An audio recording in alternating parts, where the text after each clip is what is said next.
오늘 본문 말씀 1절에 너희는 마음에 근심하지 말라. 하나님을 믿으니 또 나를 믿으라. 예수님께서 나를 믿으라 이렇게 말씀하신 줄로 믿습니다. 저와 여러분은 하나님을 믿고 예수님을 믿기에 오늘 예배 드리러 온 줄로 믿습니다. 우리는 이 험악한 세상을 살면서 누구를 믿고 살아야 할까? 이게 고민입니다. 우리가 사는 세상은 믿을 것이 없기 때문입니다. 사람을 믿는데 사람이 배신합니다. 재산을 믿었는데 재산이 없어짐과 동시에 큰 고통을 겪습니다. 돈을 믿었는데 돈 때문에 많은 피해를 봅니다. 친구를 잃기도 하고 부부관계가 깨지기도 하고 부모와 자녀관계가 깨지기도 하고 또 돈이 없어서 가난 속에 고생도 하고 돈 때문에 상처받는 일이 많습니다. 이렇게 세상에는 믿을 것이 없어졌습니다. 옛날에는 믿을 것이 많았는데 갈수록 믿을 것이 없어집니다. 우리는 지금 이런 세상에 살고 있어요. 누구를 믿어야 됩니까? 누구를 믿고 살아야 합니까? 그래도 1960년대, 70년대, 80년대는 교회도 믿고 목사님들도 믿었어요. 근데 요즘은 목사님들도 못 믿어요. 가짜가 너무 많아서. 그래서 교회 가서 그 가짜한테 이용당하고 재산 뺏기고 이런 사람도 많잖아요. 믿을 수 있는 것이 없어진 세상이 됐습니다. 이때 누구를 믿고 살아야 합니까? 오늘 여기에 대해서 생각해 보겠어요. 첫째, 세상에 있는 것을 믿었는데 실망을 줍니다. 하나님은 허망한 사람을 아시나니. 하나님 우리가 허망하다는 걸 아신대요. 허망한 사람은 지각이 없나니. 사람은 지각이 없대요. 지식과 생각하는 것이 부족하다 그 말이에요. 사람은 지식도 짧고 생각하는 것도 부족해서 자기 나름대로 열심히 잘한다고 하는데 나중에 보면 다 실패자가 됐다 이거죠. 성공했어요. 한 100억 벌었어요. 근데 죽어서 지옥 가요. 지각이 없는 사람이죠. 그래서 허망하다는 거예요. 자기는 성공한 줄 알았어. 100억이 있으면. 근데 아니요. 죽어서 지옥 가니까. 그럼 100억이 있으면 가족도 행복하고 모든 게 행복하냐? 아니요. 날마다 사는 게 힘들고 지치고 불행하고. 그러니까 지각이 없다는 거예요. 그래서 허망하다는 거예요. 사람은. 허망한 사람과 같이 아니하였사오니. 사람은 이렇게 허망한 세상을 살고 있는데 그걸 모르고 산다. 이게. 세상이 허망하다는 것도 모르고 산다. 그거 불쌍한 사람이죠. 허망한 것도 모르고 사니까. 포악을 의지하지 말며 탈취하는 것으로 허망하여지지 말며 남의 것을 탈취해서 재산을 많이 모았어요. 그런데 그게 다 허망한 것이다. 이렇게 인생은 허망한 거예요. 그래서 솔로몬이 전도자가 이르되 헛되고 헛되며 헛되고 헛되니 모든 것이 헛되도다. 이렇게 말한 줄로 믿습니다. 그러니까 여러분이 아무리 노력해 살아도 나이 드시면 내가 무엇 때문에 살지? 왜 이렇게 고생하며 살아야지? 이제 죽을 날이 가까웠는데 내가 무엇을 위해서 살고 있는 거지? 이 생각이 드는 게 정상이에요. 정상. 근데 여기에 대한 해답이 있어야 되는데 없어. 하나님 안 믿는 사람은 없어요. 너무 허망한 거예요. 그것이 인생이다. 근데 하나님 믿는 우리에게는 그걸 메꿔주는 하나님의 말씀이 있는 줄로 믿습니다. 두 번째로, 그러면 세상은 이제 믿을 게 없어요. 아무것도 믿을 게 없는데, 그럼 영적인 걸 믿어야 하는데 무엇을 믿어야 할지를 모르겠어요. 왜? 이 세상에는 영적인 존재, 즉 자기가 신이라고 이렇게 말하는 가짜 신들이 너무 많아요. 일본은 3만 개 이상의 신을 섬기고 인도는 30만 개 이상의 신을 섬긴대요. 30만 개? 그래서 인도 가면은 다 신이에요. 소도신, 닭도신, 돼지도신, 강아지도신, 고무신도 신. 30만 개를 만들어야 되니까. 하여간 머리카락도 신이야, 거기는 다. 30만 개를 만들려면 세상에 있는 모든 걸 다 만들어야 되잖아요, 다. 웃기는 나라죠. 근데 그게 자기들이 그게 다 가짜라는 걸 모르고 있는 거죠. 왜? 진리를 모르니까. 진리가 성경인데 참되고 바른 걸 모르니까 그걸 섬기는 거예요. 그래서 우상은 다 가짜입니다. 열국의 우상은 은금이요 사람으로 만든 것이라 신이 아니다 그 말이에요. 우상을 만드는 자는 다 하망하도다. 그들이 원하는 것들은 무익한 것이거늘 그들의 증인들은 보지 못하며 알지도 못하니 그러므로 수치를 당하리라. 아멘. 그래서 세상의 모든 신을, 영적인 존재를 믿어봤는데 다 가짜다, 다 허망한 것이다. 이걸 알아야 된다 그 말이에요. 이사야서 44장에는 나무를 가지고 어떤 나무는 땔감으로 쓰고 어떤 나무는 가지고 불을 피워서 밥을 만들기도 하고, 그런데 또 쓰고 남은 나무를 잘 다듬어 가지고 이렇게 앞에다 세워놓고 그 앞에 엎드려 기도하기를, 그 나무 정확해 놓은 거 그 앞에 엎드려 기도하기를 경배하며 그 나무에게 기도하여 이르기를 너는 나의 신이라 나를 구원하라 하는 도다. 인간이 이렇게 어리석어요. 근데 요 짓을요 돼지도 안 해요. 소도 안 해요. 이런 짓은. 나무를 깎아놓고 거기다가 나를 구원해라 이런 짓은 강아지도 안 해요. 강아지도. 그러니까 이런 우상 숭배하는 자는 너는 짐승만도 못하다 그 말이에요. 새도 그런 짓을 안 해. 인간이 그 짓을 하고 있다. 성경에 이렇게 상세하게 다 써놨어요. 근데 이렇게 참된 진리를 너에게 성경을 통해서 알려주는데도 안 믿어. 그러니까 지옥 가죠. 진리라는 뜻이 참되고 바른 것. 참되고 바른 말을 가르쳐 주는데도 안 믿어. 강아지도 나무 조각에다가 나를 구원해달라고 이런 얘기 안 하잖아요. 나한테 복을 달라고 이런 짓 안 하잖아요. 이렇게 다 써놨는데도 이걸 믿지 못하고 우상숭배를 하고 있다. 망해도 할 말이 없는 거죠. 이렇게 우리는 이제 성경을 통해서 내가 그 잘못했네? 이렇게 깨달는 사람이 복 있는 사람인 줄로 믿습니다.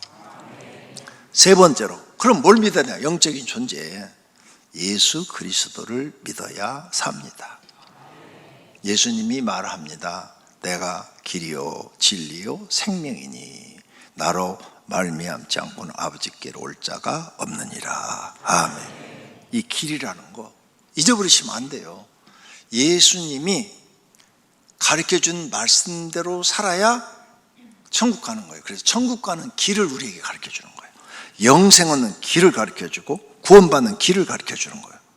그 다음에 인간이 어떻게 살아야 행복하게 사느냐, 그 길을 가르쳐준 게 바로 예수님이라 그 말이에요.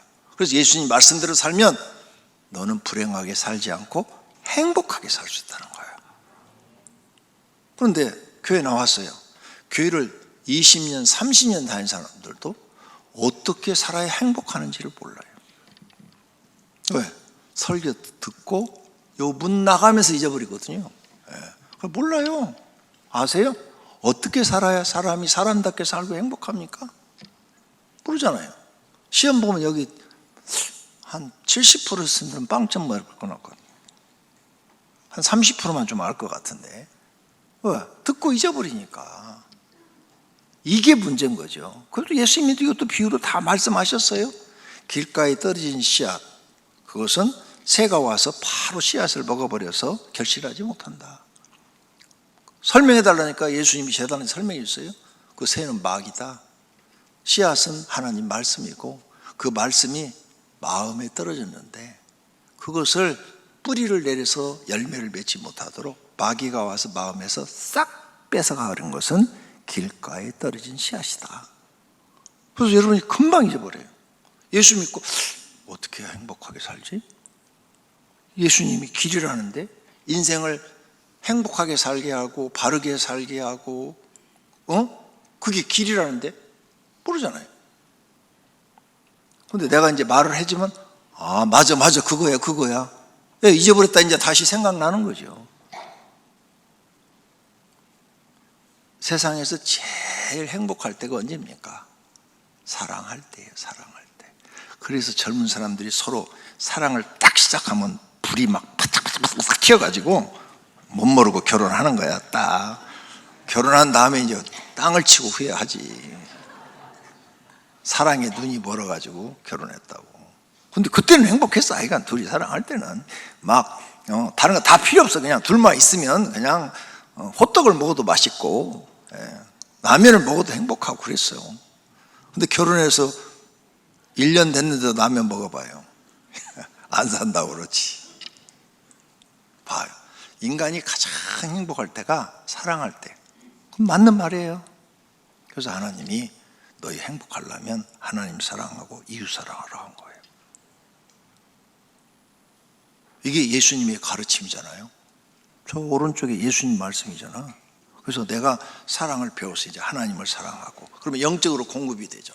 영적으로 하나님께 성령의 역사로 영적으로 은혜가 내 마음속에 계속 공급되어지니까 마음이 편안하고 행복해지고, 또 인간적으로 모든 사람을 사랑해요. 내 배우자, 남편이나 아내도 사랑하고, 부모나 자식도 사랑하고, 또 친구들도 사랑하고, 교회 오면 성도들도 사랑하고. 사랑한다는 것은 부딪힘이 없는 거예요. 부딪힘이 없는 거.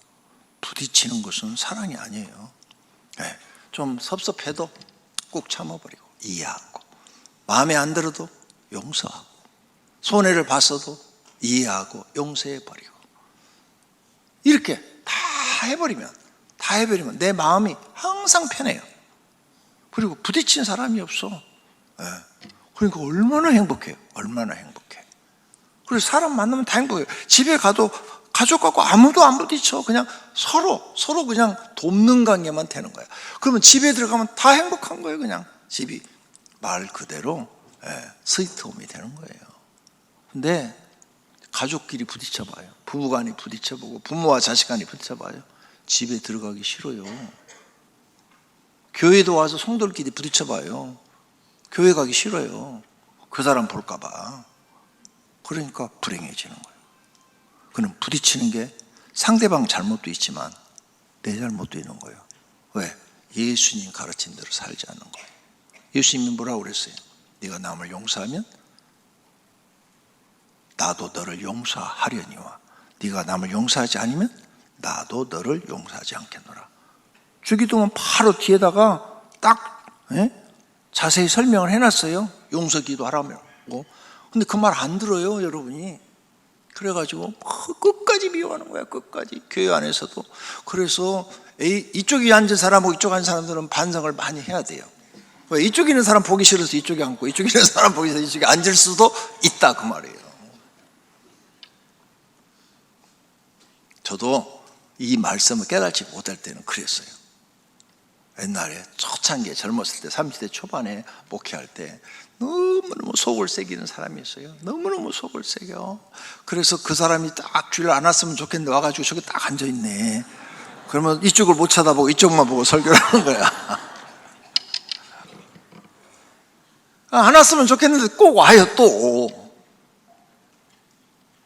그렇게 뒤에서 흉을 보면서 앞에 와서는 목사님, 그래도 목사님 말씀이 제일 좋아요. 이러는데 또 어떻게 할 수도 없고. 근데 그게 잘못된 거예요. 그 마음을 없애버려야 돼요. 없앨 수 있어요. 기도하시면 돼요. 하나님, 그 사람을 용서하는 마음을 주세요. 이해하는 마음을 주세요. 그리고 그 사람이 정말로 잘 되기를 바랍니다. 축복을 해줘요. 예수님이 원수를 위하여 기도하라. 원수를 축복해 주라. 그렇게 하면요, 한 달 정도만 기도하시면 마음이 싹 편해 있어요.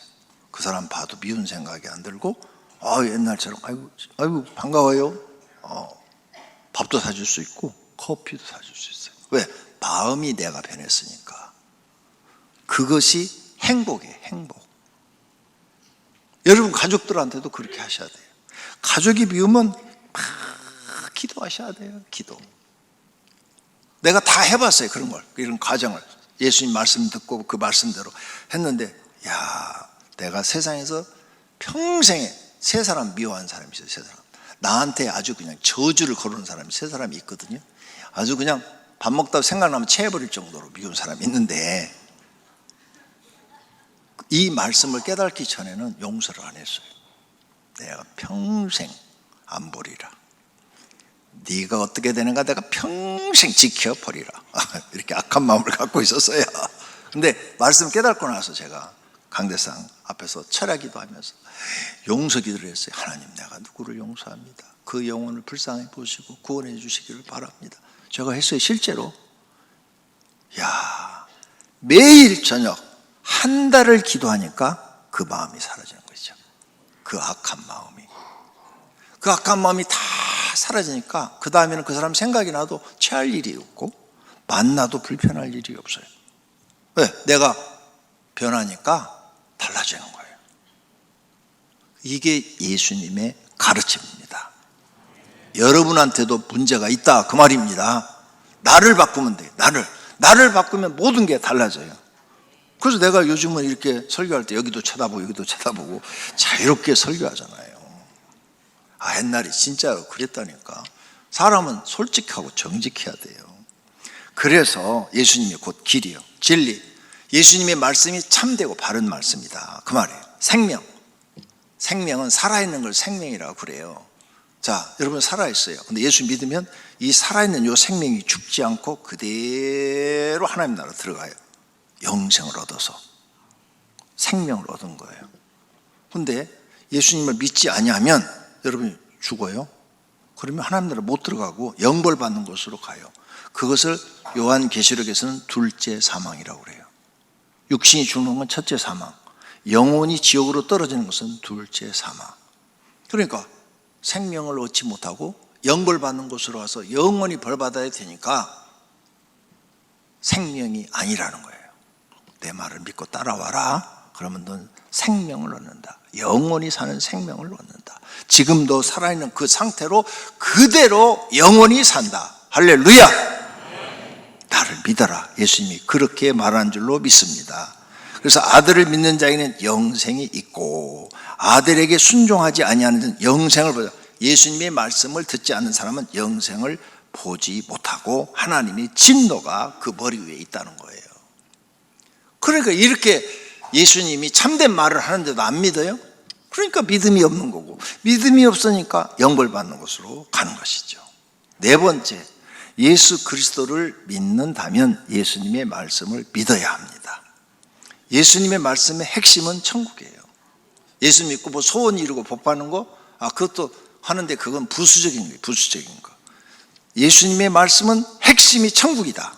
하나님 사랑, 이웃 사랑, 핵심 맞기는 맞는데 저렇게 해야 천국 가니까 하나님 사랑, 이웃 사랑을 하라고 한 거예요. 이웃을 미워하고 하나님 미워하면 100% 지옥 가죠. 어떻게 하나님 미워하고 이웃 미워하는데 구원받겠어요? 그러니까 천국 가는 길을 가르쳐 주기 위해서 하나님 사랑, 이웃 사랑을 하라고 하신 거예요. 예수님이 40일 금식한 다음에 첫 번째로 한 것이 뭐냐?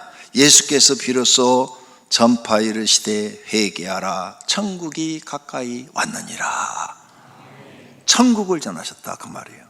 예수께서 온 갈릴리에 두루 다니사 그들의 회당에서 가르치시며 천국 복음을 전파하시며, 천국 복음, 천국의 기쁜 소식, 복음은 기쁜 소식, 복된 소식. 그래서 천국의 복된 소식을 전하셨다 그 말이에요. 그래서 이제 예수님의 말씀을 듣고 믿는 사람들이, 예수님의 가르침대로 따르는 사람들이 하나님의 뜻대로 행하는 사람이고, 예수님의 말씀을 듣고 행하지 않는 사람은 뜻을 거역하는 사람들이에요. 그러니까 하나님 말씀의 뜻을 뭐냐? 말씀을 순종하는 거예요. 천국에 들어오려면 구원 받아야 되고, 구원 받으려면 죄사함을 반드시 받아야 돼요. 우리는 그들이 우리와 동일하게 주 예수의 은혜로 구원 받을 줄을 믿노라. 아멘. 주의 백성에게 그 죄사함으로 말미암는 구원을 알게 하리니. 아멘. 반드시 나와 여러분은 자기 죄를 고백하고 주님 앞에 죄사함 받아야지. 죄사함 받지 못하면 구원 못 받아요. 베드로가 이르되 너희가 회개하여 각각 예수 그리스도의 이름으로 세례를 받고 죄사함을 받으라. 죄사함 받으라고 그랬죠. 베드로가 죄사함 받아서 구원 받은 거거든요. 베드로도 예수님 배신했고요, 가룟 유다도 배신했어요. 네? 베드로가 한테 예수님이 이렇게 말했어요. 사단아 물러가라. 베드로한테 그런 거 다 아시잖아요. 그러면서 베드로야, 내가 너를 떨어지지 않게 기도했으니 네가 회개하고 돌이킨 후에 오늘 네가 나를 3번 부인하리라. 닭이 울기 전에 3번 나를 부인하리라. 그러나 회개해서 돌이킨 후에 내 형제들을 굳게 하라. 이러셨어요. 그러니까 베드로는 죄사함을 주님이 해주겠다는 거예요. 그런데 가룟 유다한테는 내니까 그랬을 때 내가 말하였도다. 내 일을 빨리 행하라. 이래버렸어요. 용서해 주겠다는 말을 안 했어요. 내니까 날 이 중에 팔자가 있다. 그러니까 제자들이 옆에 있는 제자 내니까 그런데 자기도 안 할 수 없잖아. 그러니까 내니까 그러니까 내가 말하였도다. 아주 뻔뻔스러워요, 가룟 유다. 근데 베드로는 용서해 줬는데 가룟 유다는 내 할 일을 빨리 행하라 이래버렸어요. 가룟 유다도 예수님 배신했고요. 3번 소자가 나와서 첫 번째 예수님 잡혀갔을 때 베드로한테 소녀가 나와가지고 너 저 예수랑 같은 한패했잖아. 아니야. 또 2번째 나와서 그러는데 아니야. 3번째는 거기 성경 기록 자세히 보세요. 예수를 저주하였더라 그렇게 써져 있어요. 성경에 베드로가 예수님을 저주했대. 이게 말이 돼요? 저주를 할 수가 있어? 모른다고 한 것은 이해가 돼. 그래도 살려고 안 잡히려고 그랬으니까. 근데 저주했다고 성경 구절을 읽고는 정말 속이 뒤집어져. 그런데 예수님 그거 다 하시고 그러고 나니까 꽃기요 하고 닭이 우니까 베드로가 그때 깨달았어요. 그리고 통곡을 했다고 써놨어요. 통곡. 그래서 이스라엘 가면은 교회가 십자가가 아니고 다 닭 모가지가 다 그려져 있어요. 그거 가면 지붕 위에 닭이 이렇게 한 마리씩 다 있어요. 십자가 그거 있는 자리에 베드로 때문에 그렇게 된 거예요. 그래서 베드로가 닭 소리에 막 통곡을 하고 그랬어요. 베드로는 닭 소리 듣고 통곡을 했는데 여러분은 사람 소리 듣고도 통곡을 안 하시잖아요. 닭만 또 못하네 나는. 그러니까 결국은 그랬더니 베드로는 통곡을 한 후에 주님이 용서해 주시니까 제사함 받고 훌륭하게 죽을 때까지 사명을 감당한 줄로 믿습니다. 그래서 성경에 이렇게 써놨어요. 불법이 사함을 받고 죄가 가려짐을 받는 사람은 복이 있고. 베드로가 바로 이 사람이에요. 그런데 가룟 유다는 아니야. 그런데 죄를 용서해 주고 안 용서해 주는 누구 마음이야? 하나님 마음. 그러니까 하나님 마음에 들어야 된다 그 말이에요. 할렐루야. 우리가 믿을 것은 하나님 한 분이십니다. 하나님을 믿는다는 것은 하나님의 말씀을 믿고 따른다는 것입니다. 즉 천국, 구원, 회개, 제사함, 성령 받음, 하나님 사랑, 이웃사랑, 십계명을 믿고 지키는 것입니다. 큰 환난의 시대에 하나님을 믿고 따라야 구원을 받습니다. 자신의 영혼과 생활을 구원받으려면 하나님의 말씀을 순종하고 기도해야 합니다. 그렇게 해야 살 길도 열립니다. 진심으로 믿으시기를 바랍니다. 할렐루야.